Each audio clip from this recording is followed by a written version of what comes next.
Creating a sales order in QuickBooks Online is a breeze. Let's walk through the steps. First, log into your QuickBooks Online account using your username and password. Once logged in, navigate to the Sales menu. Depending on your version of QuickBooks Online, you may find the Sales Order section under the Sales or Invoicing menu. Look for an option to create a new sales order, usually labeled as New Sales Order or a similar option. Fill in the necessary customer information for the sales order, including the customer's name, billing address, shipping address, and any other relevant contact details. Add the products or services that the customer is ordering to the sales order. You can select items from your inventory list or manually enter them if they're not already in your inventory. Finding an invoice on TU is quite straightforward. Let me guide you through the process step by step. Firstly, log into your TU account. Once logged in, navigate to the Orders section.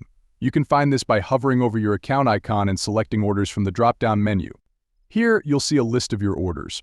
Orders that you've already received will be in the Delivered section. If you can't locate your order, you can use the search bar and enter the order ID, tracking number, or item name to find it. Once you've found the order, you'll have the option to view the invoice. If you're still unable to find the invoice, there's another method you can try. In the top right corner, you'll see the Support option. Click on it to access TU's Support Center. Here, you can engage with the chatbot. Type invoice and follow the prompts. Provide the necessary details such as the order ID, invoice number, or product name.